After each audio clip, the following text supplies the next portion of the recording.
अस्सलाम वालेकुम नाज़रीन, मैं हूं मंसूर अली खान। अपने डेली चैनल के ऊपर आपको खुश आमदीद कहेंगे। पिछले 12 घंटे की खबरों के साथ एक दफ़ा फिर आपके सामने हाजिर हैं। आपसे दरख्वास्त के चैनल को सब्सक्राइब करना मत भूलिएगा, बेल आइकन प्रेस कीजिए। अगर आपको हमारी वीडियो पसंद आए उसे लाइक और शेयर ज़रूर कीजिएगा। साथ ही अपने व्हाट्सएप चैनल का लिंक हम नीचे शेयर कर रहे हैं, आप उसे क्लिक कर सकते हैं और उसको ज्वाइन कर सकते हैं, उसे फॉलो कर सकते हैं ताकि आपको वहाँ पर भी ताज़ा तरीन अपडेट्स जो हैं वो मिलती रहें। सबसे पहले तो बहुत शुक्रिया, हमने आज अपना एक पॉडकास्ट रिलीज़ किया था speaker of the Punjab assembly Malik Ahmad Khan sahab के साथ। मैंने वो पॉडकास्ट किया था, काफी लंबा पॉडकास्ट था। मैं आमतौर पे 45 मिनट से 1 घंटे का पॉडकास्ट करता हूं, लेकिन ये डिस्कशन बड़ी इंटरेस्टिंग थी और इसीलिए बड़ी तवील हो गई।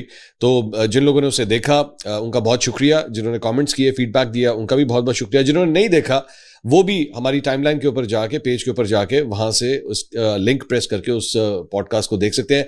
मैं आपको ये कह सकता हूं कि आपको उसके अंदर काफी नॉलेजेबल चीजें मिलेंगी, नई इंफॉर्मेशन आपको मिलेगी जो इससे पहले कभी डिस्कस नहीं हुई। जल्दी से जनाब खबरों की तरफ चलते हैं। जरा सबसे पहले मैं इंटरनेशनल न्यूज जो है वो आज डिस्कस करना चाहूंगा और वो है सबसे पहले वेनेजुएला के जो साबिक सदर मैं कहूंगा निकोलस मैडुरो, वो और उनकी अहलिया की गिरफ्तारी के बाद उनसे क्या सलूक किया गया और उन्हें कहां कहां मुंतकिल किया गया, इसकी तफसीलात जो है वो सामने आ गई हैं। मैडुरो को हफ्ते की सुबह अमरीकी खसूसी फोर्सेस के अचानक ऑपरेशन के दौरान वहां पे वेनेजुएला के दारुल-हुकूमत क्राकस से गिरफ्तार किया गया। अमरीकी टीवी CNN की रिपोर्ट के मुताबिक ये कार्रवाई इंतहाई खुफिया अंदाज में और अचानक जो अंजाम पाई। अमरीकी फोर्सेस ने रात के दरमियानी हिस्से में मैडुरो और उनकी अहलिया को उनके बेडरूम से उस वक्त गिरफ्तार किया जब वो सो रहे थे। दोनों को नींद की हालत में घसीट कर बाहर निकाला गया और फौरी तौर पर अमरीकी तहवील में ले लिया गया। चंद घंटों बाद अमरीकी सदर डोनाल्ड ट्रंप ने सोशल मीडिया पर मैडुरो की एक तस्वीर जारी की जिसमें वो अमरीकी जंगी जहाज USS आइवो जिमा पर मौजूद दिखाई दिए। तस्वीर में मैडुरो सुरमई ट्रैक सूट में मलबूस, हाथ में पानी की बोतल, आंखों पर मास्क और कानों पर हेडफोन लगाए हुए नजर आए। जिसके बाद मैडुरो को Stuart international guard base New York पर एक तैयारे से उतरते हुए देखा गया, जहां 1 दर्जन से ज्यादा स्याह लिबास में मलबूस विफाकी एहलकारों ने उन्हें अपनी तहवील में ले लिया। CNN के मुताबिक मैडुरो को पहले हेलीकॉप्टर के जरिए मैनहट्टन मुंतकिल किया गया, फिर वहां से एक और हेलीकॉप्टर के जरिए ब्रुकलिन के मेट्रोपॉलिटन डिटेंशन सेंटर ले जाया गया। इस वक्त वो इसी जेल में कैद हैं। इसके फौरन बाद व्हाइट हाउस के ऑफिशियल रैपिड रिस्पॉन्स अकाउंट ने एक वीडियो जारी की और उसमें जो है वो उनको मीडिया के सामने जो है वो चलते हुए दिखाया गया। वीडियो में मैडुरो स्याह हुडी और पतलून में मलबूस जो है वो नजर आए और उन्होंने अपने इर्द गिर्द मौजूद अफराद को अंग्रेजी में गुड नाइट और हैप्पी न्यू ईयर भी कहा। तो ये उनकी ताज़ा तरीन अपडेट्स जो है मैडुरो के हवाले से सामने आई हैं। अब उसके बाद वेनेजुएला की जो नायब सदर हैं उन्होंने अदालती हुक्म पर सदारती जिम्मेदारियां जो है वो संभाल ली हैं। न्यूज कॉन्फ्रेंस में डेल्सी रॉड्रिगेज ने अमरीकी सदर डोनाल्ड ट्रंप के बयान से इख्तलाफ किया और निकोलस मैडुरो की फौरी रिहाई का उन्होंने मुतालबा किया। रॉड्रिगेज ने कहा कि वेनेजुएला के वाहिद सदर मैडुरो ही हैं।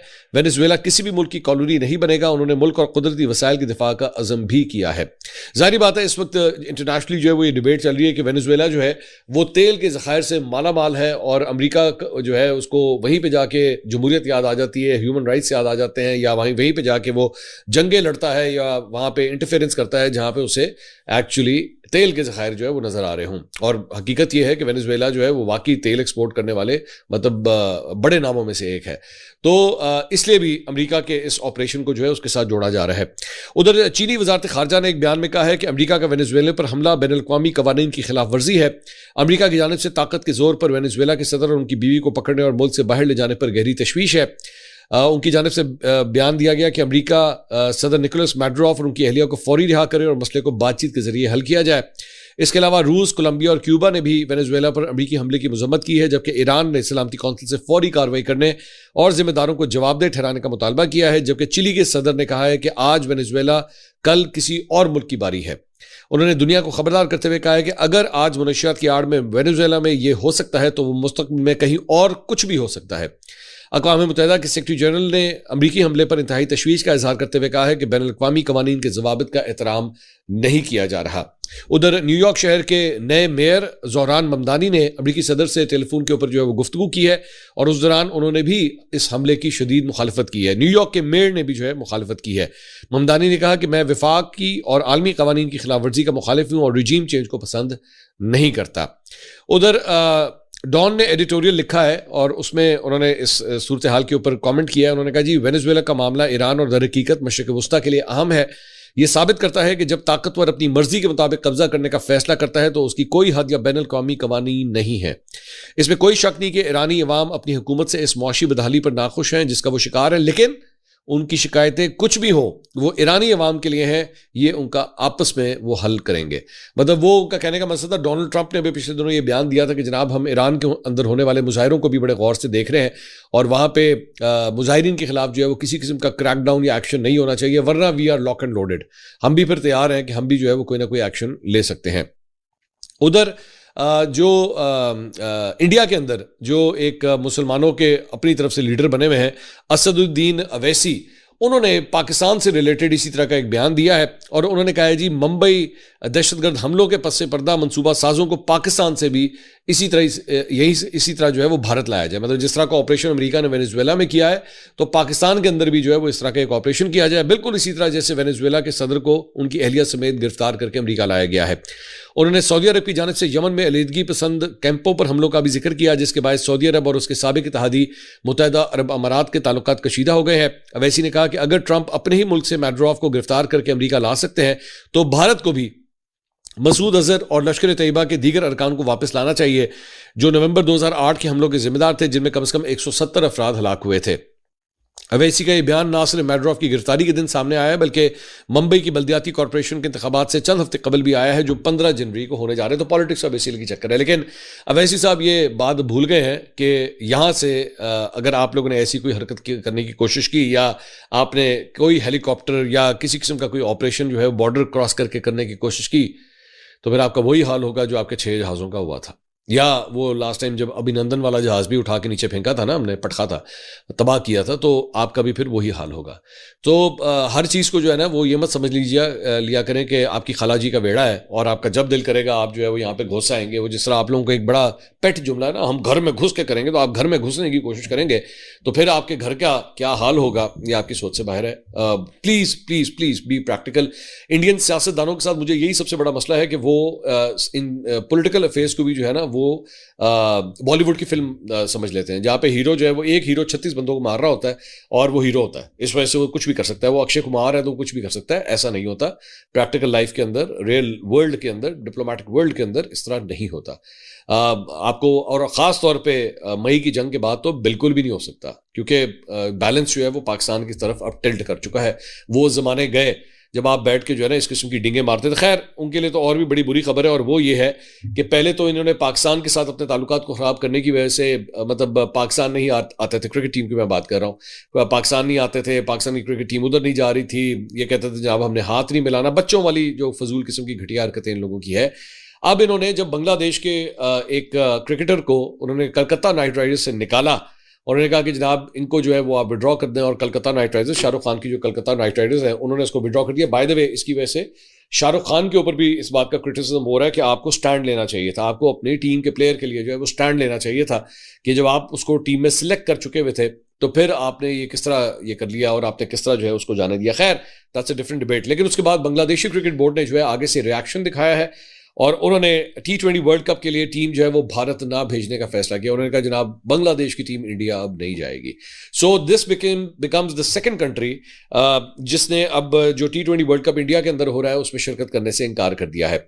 और बांग्लादेशी क्रिकेट बोर्ड की जानिब से एलामिया जारी किया गया है, और ये हंगामी मीटिंग जो है वो आज दोपहर को हुई थी और इसमें भारत और श्रीलंका में T20 वर्ल्ड कप की डेवलपमेंट से मुतालिक जायजा लिया गया। उसके बाद एलामिया जारी किया गया, उसमें कहा गया कि इजलास में गुज़िश्ता 24 घंटों में पैदा होने वाली सूरत हाल का तफसीली जायजा लिया गया और बोर्ड ऑफ गवर्नर्स ने फैसला किया है कि बांग्लादेश की कौमी टीम अब भारत नहीं जाएगी। बोर्ड के मुताबिक इस फैसले से ICC को बाज़ाब्ता तौर पर आगाह कर दिया गया है और बांग्लादेशी बोर्ड मुंतज़िर है ICC सूरत हाल को समझते हुए जल्द इस मामले पर अपना जवाब दे। बांग्लादेश के मुशीर बराए खेल ने भी ऐलान किया है कि बांग्लादेश वर्ल्ड कप खेलने के लिए भारत का दौरा नहीं करेगा। उन्होंने कहा कि हम इस फैसले का खैर मकदम करते हैं जो भारतीय क्रिकेट बोर्ड की जारहाना और फिरकावाराना पॉलिसियों के तनाजुर में किया गया है। भारतीय इत्तेहा पसंदों के दबाव में आकर IPL से फास्ट बॉलर मुस्तफिजुर रहमान को रिलीज किया गया, जिसके बाद भारत और बांग्लादेश बोर्ड में जो है वो कशीदगी बढ़ गई है।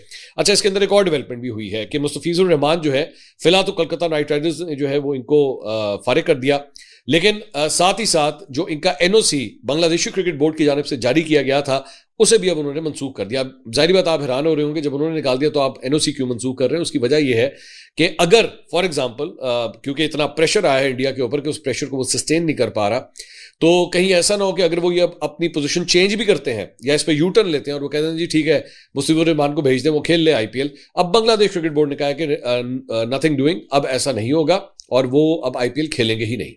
तो एक इस चीज का डिफरेंस है। दूसरा एक डिबेट जो स्टार्ट हुई है कि मतलब इंडिया एक एक करके जो पहले पाकिस्तान और अब बांग्लादेश अपने दोनों पड़ोसी ममालिक के साथ, मतलब सबसे बड़ी बात यह कि it is not against England, it is not against Australia, it is not against South Africa. इन तमाम मुल्कों के साथ कोई इशू नहीं है, लेकिन दो ऐसे मुल्क जो इनके इसके लेफ्ट और राइट के ऊपर है, उन्हीं के साथ इसको इशू है। अब उन्हीं के साथ और एक और इंटरेस्टिंग बात यह है कि दो ही इस्लामी ममालिक हैं, मतलब इनको और कहीं पे प्रॉब्लम नहीं होती है। और रीजन क्या दी गई है? रीजन ये दी गई है कि जी हिंदुओं को जो है वो टारगेट किया जाता है बांग्लादेश के अंदर, ये जो खास तौर पे जब से डॉक्टर यूनुस की वहां पे गवर्नमेंट आई है तो उसके बाद से जनाब हिंदुओं को जो है वो टारगेट किया जाता है, विच इज कंडेमनेबल। मैं उसको जस्टिफाई नहीं करूंगा। मेरे ख्याल में किसी भी मजहब के अफराद को जो है उनके रिलीजियस राइट्स को प्रैक्टिस करने की पूरी इजाजत होनी चाहिए और उनको किसी तौर पर भी टारगेट नहीं किया जाना चाहिए। लेकिन उसकी वजह से ये काम कर देना कि आप बांग्लादेश के क्रिकेट प्लेयर को कहें कि जनाब आप आईपीएल से निकल जाएं, तो फिर इस फॉर्मूले के मुताबिक तो फिर मेरे ख्याल में मुसलमान कंट्रियों मुल्कों के अंदर जहां जहां पे इंडिया के प्लेयर्स खेल रहे हैं, चाहे वो फुटबॉल हो, हॉकी हो, कोई भी गेम हो, तो फिर उनको भी उन लीग्स में से, उन टूर्नामेंट्स में से निकाल देना चाहिए। क्योंकि आपके अपने मुल्क के अंदर मुसलमानों के साथ जो कुछ होता है इंडिया के अंदर, तो फिर इस बुनियाद के ऊपर तमाम मुसलमान मुल्कों को तमाम उन स्पोर्ट्स में से इंडियन प्लेयर्स को उठा के बाहर फेंक देना चाहिए।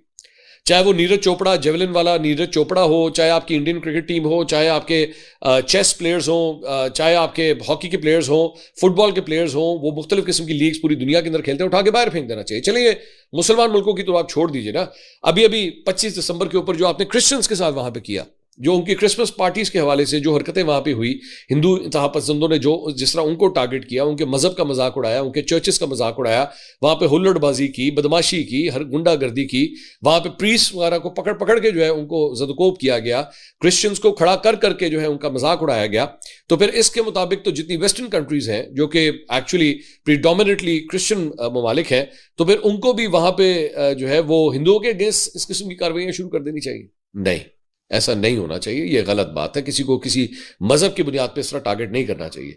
लेकिन चूंकि आपने ये हरकत की है, अगर आप इस तरह की हरकत करेंगे तो फिर दूसरे भी कर सकते हैं। असल सवाल यह है। बचकाना किस्म की बात है। बहरहाल बांग्लादेश ने भी अब भारत में जो है वो T20 वर्ल्ड कप खेलने से इनकार कर दिया है। दूसरी जानिब जनाब एक और खबर जो है वो साबिक वज़ीर आला गिलगित बल्तिस्तान है हाफिज हफीजुर रहमान साहब, उन्होंने एजाज सैयद साहब है वो उनका एजाज सैयद साहब ने उनका एक इंटरव्यू किया। उस इंटरव्यू में उन्होंने एक जिक्र किया है काशिफ अब्बासी साहब का। अपने इस इंटरव्यू में वो कहते हैं कि मेरी जनरल फैज़ हमीद से मुलाकात हुई। गौर से लफ्ज़ ब लफ्ज़ में कोट कर रहा हूं उन्हें। कहते हैं मेरी जनरल फैज़ हमीद से मुलाकात हुई, मुझे जनरल फैज़ ने कहा कि ये जंग वालों ने आपके खिलाफ खबर छापी है, जंग वाले किसी और एजेंडे पर चल रहे हैं, तो आप मेहरबानी करें और इस खबर की तरदीद करें। जनरल फैज़ के एग्जैक्ट वर्ड्स थे कि जंग अखबार, जियो न्यूज़ या जंग ग्रुप वो नेशनल इंटरेस्ट के खिलाफ सोचता है, कभी बाहर से चीज़ें फीड करता है, वो किसी तरह से एनार्की चाहता है, आप इस खबर की तरदीद करें। मैंने कहा कि मैं खबर पढ़ता हूं और अगर कोई ऐसी बात हुई जो हमने कही और उससे हटकर है तो मैं ज़रूर तरदीद करूंगा। मैंने खबर पढ़ी तो मुसीबत यह थी कि उन्होंने बकाया नहीं पढ़ा हुआ था, उन्होंने सिर्फ हेडलाइन पढ़ी हुई थी। मेरा बयान यही था कि सुप्रीम कोर्ट ने आइन का हलफ लिया हुआ है, इस आइन में दिया हुआ हर शख्स उसको फेयर ट्रायल मिलेगा, हर शख्स को अपील का हक मिलेगा। मैंने कहा कि सुप्रीम कोर्ट के इन 5 जजेस ने नवाज शरीफ को फेयर ट्रायल भी नहीं दिया और राइट टू अपील भी नहीं दिया, तो उन्होंने अपने हलफ से गद्दारी की है। और मैंने कहा कि मैं इस खबर को ओन करता हूं, खबर ठीक है। जनरल फैज़ के को उन्होंने कहा कि ये खबर ठीक है, खबर गलत नहीं है। उन्होंने ARY के काशिफ अब्बासी का नाम लिया। अब ये वो फरमा रहे हैं, उन्होंने कहा उन्होंने ARY के काशिफ अब्बासी का, जनरल फैज़ हमीद जो है वो काशिफ अब्बासी साहब का नाम लेते हैं, उन्होंने ARY के काशिफ अब्बासी का नाम लिया और कहा कि आप इनके साथ प्रोग्राम करें, उनको आपके पास भेज देते हैं या वो आपके पास आ जाएंगे या आप ARY के किसी रिपोर्टर को उसके हवाले से बीपर दे दें और इस खबर की जो जंग और जियो ने चलाई है उसकी तरदीद दे दें। तो मैंने साफ इनकार किया। उसके बाद उन्होंने कभी जोर नहीं दिया। अब ये जनरल फैज़ को कोट करते हुए कह रहे हैं कि जनरल फैज़ ने उन्हें कहा कि आप जाइए काशिफ अब्बासी साहब के शो के अंदर और जंग और जियो के इस खबर के हवाले से जो है उसकी तरदीद कर दें, या फिर आप ARY के किसी रिपोर्टर को कह दें या कोई इस किस्म का इंतजाम कर लेते हैं कि आपको इस तरह का बयान दे दें और उस खबर की जो है वो तरदीद कर दें। बाद में एजाज सैयद साहब ने इसको ट्वीट किया। उन्होंने कहा कि जी काशिफ अब्बासी साहब से मेरी बात हुई है, उन्होंने बताया कि वो कभी फैज़ से राब्ते में नहीं थे, मुझे काशिफ अब्बासी की बात ठीक लगती है, मुमकिन है कि फैज़ या उनके साथी ने ARY मैनेजमेंट में से किसी से बात की हो। अब ये एक्चुअली एजाज सैयद साहब ये जो बात कह रहे हैं ना, ये काफी हद तक सही लगता है, क्योंकि वो उनको जितनी ऑप्शंस दे रहे हैं ना कि जनरल फैज हो जाए या कोई रिपोर्टर हो जाए या आपका बीपर ले लेते हैं, इसका मतलब है कि गुफ्तगू शायद मैनेजमेंट में से किसी के साथ हुई होगी। मेरे ख्याल में अब इसकी जिम्मेदारी एक्चुअली ARY के ऊपर आती है कि ARY जो है इस बारे में इस चीज़ को क्लियर करे कि एक साबिक वजीर आला जो है वो आपके चैनल के हवाले से इतनी बड़ी बात कह रहा है। चले काशिफ अब्बासी साहब को तो अपना पॉइंट ऑफ व्यू आ गया ना, वो तो आजकल ऑन स्क्रीन भी नहीं है और मैं उनकी क्रेडिबिलिटी के ऊपर कोई डाउट कर ही नहीं सकता। तो ARY को चाहिए कि वो आके इस चीज़ को क्लियर करे कि क्या जनरल फैज की जानिब से ARY को इस किस्म की कोई हिदायत मिली थी या कोई इस किस्म की कोई बात हुई थी कि जनरल फैज ने इस अरेंजमेंट को जो है वो किया। हाँ, मैं ये बात जानता हूं कि ARY के ऊपर जो है वो जियो और जंग को लेके पूरी कैंपेन्स चलती रही है माजी के अंदर। खास तौर पे एक ज़माने में जब 2014 का धरना था और उस वक्त ARY के ऊपर जो है वो ट्रांसमिशंस चला करती थी, उस वक्त ARY ने पूरी तरह सपोर्ट किया था PTI को और वो मतलब आउट ऑफ द वे जाके जो है वो ARY उसको सपोर्ट करता था PTI को, कवरेज वगैरह एंड ऑल दैट। तो ARY का और इस्टेब्लिशमेंट का तो बड़ा एक पुराना चोली दामन का साथ कंसिडर किया जाता है। हमारी मीडिया के अंदर भी यही बात कंसिडर की जाती है और ख़ास तौर पे जो इमरान खान साहब वाला जो टेन्योर था उसके अंदर तो वाकई बड़े गहरे मरासिम थे। तो अगर ऐसी सूरत हाल थी तो मेरे ख्याल में ARY की जो मैनेजमेंट है editorially they should come clean about this और they should come and tell everyone कि एक्चुअली ये हुआ था या नहीं हुआ था। इसके अलावा एक वाकया पेश आया है और वो पेश आया है डॉक्टर मुईद पीरजादा साहब के हवाले से। उन्होंने एक ट्वीट किया। अच्छा, उससे पहले मैं एक्चुअली शहबाज गिल का ट्वीट शेयर करना चाहूंगा क्योंकि ये बड़ी इंटरेस्टिंग एक एंगलिंग है इसके ऊपर। उन्होंने ट्वीट किया, Another alarming incident after targeted attacks on Shehzad's home. Shahzad Akbar के घर पे भी उन्होंने क्लेम किया था कि मेरे घर पे हमला हुआ है। On Shehzad's home in the UK, assault and attempted arson. A mysterious fire erupts at Dr. Mueed Pirzada's house in the US. This is part of a disturbing pattern of threats against exiled Pakistani journalists and critics of the military establishment. Safety abroad? Question mark. So वो ये basically कह रहे हैं कि जनाब पहले शहजाद अकबर साहब के घर पे एक वाकया पेश आया और उसके बाद अब डॉक्टर मुईद पीरजादा के घर के ऊपर जो है ये इस तरह एक फायर, मिस्टीरियस फायर जो है वो जलना शुरू हो गई। और उसकी वजह ये क्यों है, ये उन लोगों के घरों के अंदर ये क्यों हो रहा है जो मौजूदा एस्टैब्लिशमेंट के जो है वो क्रिटिक्स हैं। बहरहाल उन्होंने इस चीज़ को लिंक करने की कोशिश की। डॉक्टर मुईद पीरजादा अब आगे से ट्वीट क्या करते हैं, वो कहते हैं, अब उन्होंने इंग्लिश में किया हुआ, मैं उर्दू में इसको ट्रांसलेट कर रहा हूँ। अल्लाह के फजलो करम से मैं और मेरी बेटियां महफूज हैं, बेहद ज़हनी दबाव में हैं मगर महफूज हैं। जिन तमाम लोगों ने फ़ोन किया, पैगामात भेजे और ट्वीट्स के जरिए अपनी तशवीश का इजहार किया, उन सब का शुक्रिया। अभी तक हमें पूरी तरह मालूम नहीं हो सका कि असल में क्या हुआ है। वो खुद फरमा रहे हैं अभी तक हमें मालूम नहीं हो सका कि हुआ क्या है। मैं रात 8:30 बजे के बाद खाने के लिए घर से निकला था। मेरी अहलिया बरतानिया में है और बेटियां घर पर थीं। तकरीबन 9:30 बजे के बाद मुझे बेटी की घबराहट भरी कॉल आई जिसमें उन्होंने आग लगने की इतला दी, लेकिन उसने समझदारी से फौरन 911 पर कॉल की, जिसके बाद पुलिस और फायर ब्रिगेड मौके पर पहुंच गई। उन्होंने बहुत तेजी से आग पर काबू पा लिया। आग से गैराज, अंदरूनी दीवार और एरियाज को जो है वो नुकसान पहुंचा। एटिक मेरे ख्याल में शायद होगा, उसको नुकसान पहुंचा, लेकिन हम खुशकिस्मत रहे। पुलिस और फायर ब्रिगेड के फौरी और तेज रद्दअमल से मैं बहुत मुतासिर हुआ हूँ। वाकई हैरत अंगेज, हमारे पड़ोसी बहुत मेहरबान और हमदर्द साबित हुए। उन्होंने हमें खाना, पानी और रहने के लिए जगह की पेशकश की, मगर हमें उसकी जरूरत नहीं पड़ी। अब ये सुनिएगा, अभी ये वाजे नहीं है कि असल में क्या हुआ। हम इस इलाके में 3 साल से ज्यादा अरसे में रह रहे हैं और इससे पहले कभी ऐसा वाकया पेश नहीं आया, लेकिन मैं कयास आराई नहीं करूंगा। वो खुद कयास आराई नहीं कर रहे। हम हकीकत जान लेंगे। ताहम ये एक बहुत महफूज इलाका है और फौरी रद्दअमल और मौसर कार्रवाई ने एक बार फिर साबित कर दिया है कि निज़ाम इसी तरह काम करता है जैसे उसे डिज़ाइन किया गया है। मैं बहुत मुतासिर हुआ हूँ। अब 2-4 चीज़ें। पहली बात तो डॉक्टर मुईद पीरजादा साहब की बेटियां जो हैं वो घर पे थी। अल्लाह का लाख लाख शुक्र है कि they are safe and I pray for them कि उनको कभी भी किसी किस्म का कोई नुकसान ना पहुंचे। ये बहुत बड़ी बात होती है कि आपके घर पे आपके बच्चे वहाँ पे मौजूद हों और घर में इस किस्म का वाकया हो जाए तो ज़ाहिर बात है इंसान बहुत ज़्यादा परेशान होता है।